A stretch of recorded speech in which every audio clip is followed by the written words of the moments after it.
Ibu Bapak dan saudara-saudariku sekalian yang terkasih, hari-hari ini mungkin di gedung-gedung bioskop sedang ditayangkan, diputar film Kuasa Gelap. Mungkin Bapak Ibu sudah melihatnya. Para frater di Seminari Tinggi Santo Paulus Bentuman, tempat saya tinggal dan berkarya, itu juga sudah melihat. Semua frater, mereka bisa melihat karena mendapat tiket gratis. Kalau tidak ada gratisan pasti tidak akan berangkat. Apa yang menarik dari kisah itu?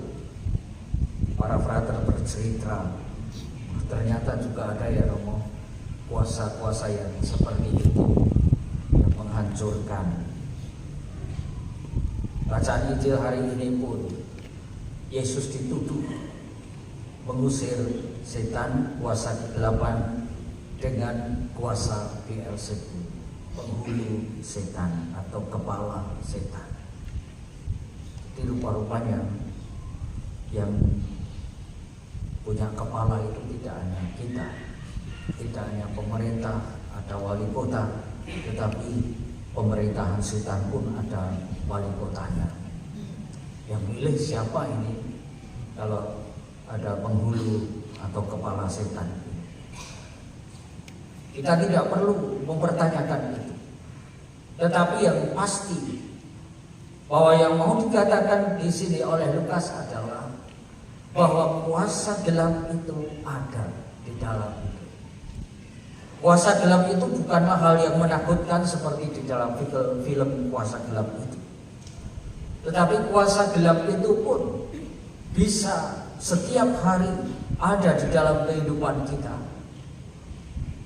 Kalau Paus Fransiskus pada saat datang di Indonesia berjumpa dengan para imam, biarawan, biarawati, itu mengatakan hati-hati, setan itu ada di sakumu, masuk di dalam saku kita. Maka kuasa kegelapan itu juga bisa berwujud uang. Kalau misalnya di rumah ada uang tergeletak, mungkin kita bisa bertanya-tanya, ini di sopo.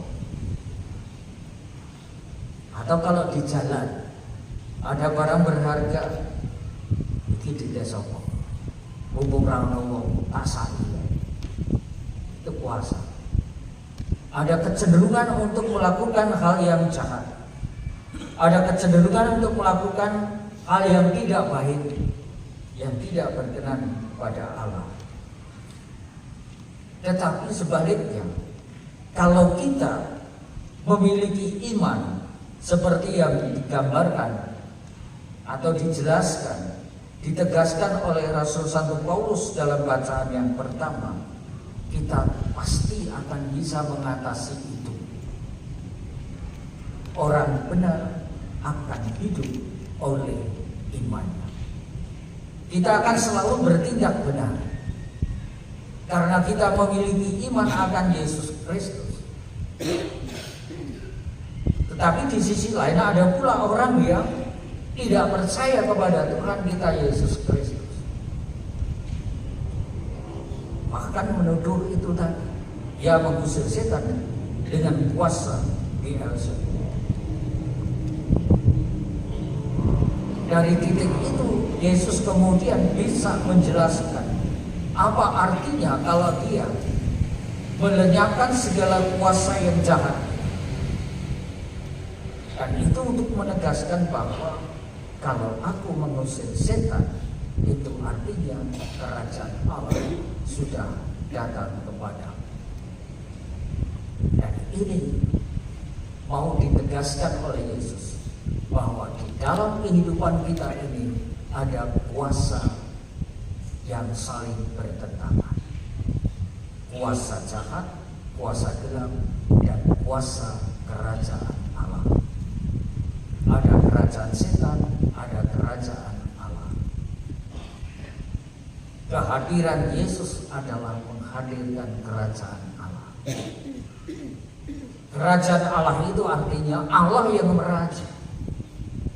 Kalau Allah yang meraja di dalam kehidupan kita, yang terjadi adalah kuasa kebaikan, bukan kuasa keburukan. Tetapi kalau yang ada di dalam kehidupan kita, yang menguasai itu adalah kuasa kegelapan, kuasa setan, maka hancur semua kehidupan ini. Kalau kuasa-kuasa jahat itu ada di dalam kehidupan kita, dalam hidup ini pasti tidak ada damai.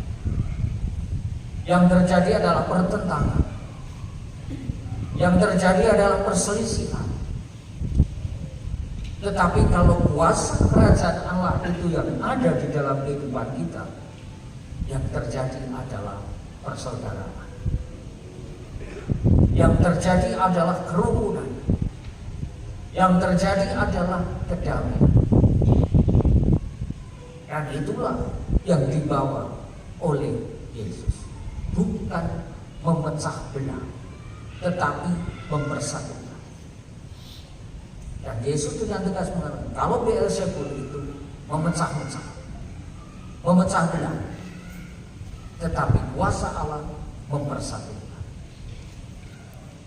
Maka kita bisa melihat di dalam kehidupan kita sehari-hari, di dalam keluarga, di dalam komunitas, di dalam masyarakat kita, apa yang sebetulnya terjadi. Kita sebagai murid-murid Yesus Kristus, apakah bisa menghadirkan Yesus Kristus dan kuasa kerajaan, menjadi pembawa damai, menjadi pembawa sukacita, menjadi pembawa kabar gembira, bukan membawa berita, informasi yang memecah belah. Ini bedanya. Kalau kita membawa itu semua, kerajaan Allah dalam kehidupan kita, maka kita bisa mengatakan bahwa saya hidup didasarkan pada iman.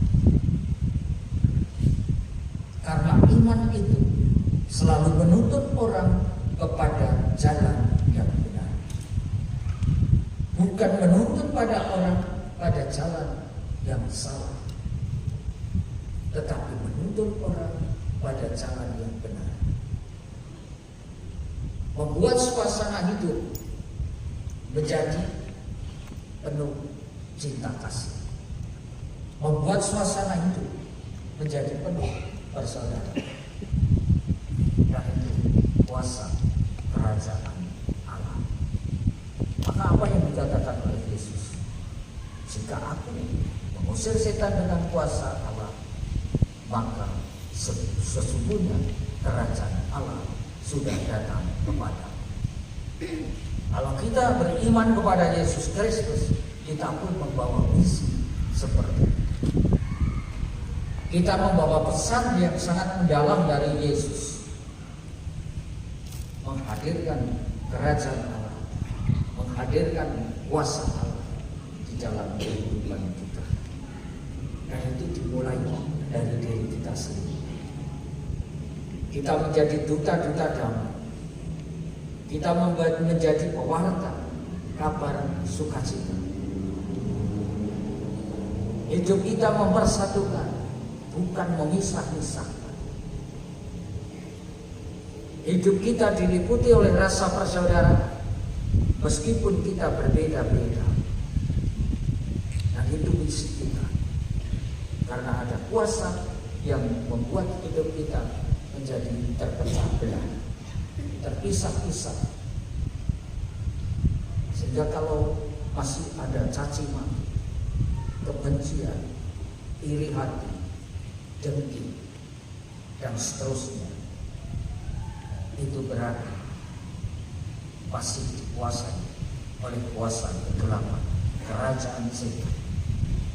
Tetapi kalau dalam kehidupan kita diwarnai dengan persaudaraan yang penuh kasih, persaudaraan yang tulus, saling menghormati, saling menghargai sebagai martabat manusia, yang mesti dijunjung tinggi.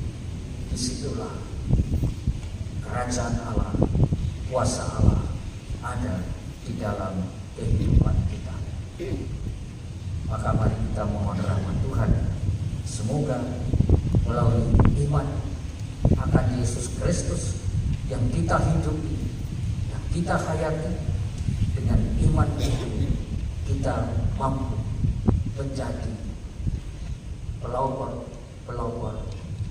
perwujudan kerajaan Allah di dalam kehidupan kita sehari-hari. Hanya dengan iman itulah kita menjadi kuat. Hanya dengan iman itulah kita bisa bertindak dan melakukan hal-hal yang benar. Santo Paulus dengan amat jelas menyampaikan hal itu. Jadi mereka yang hidup dari iman akan diberkati bersama-sama dengan Abraham yang beriman itu. Semoga iman kita semakin terwujud dalam kehidupan nyata. Kemuliaan kepada Bapa dan Putra dan Roh Kudus.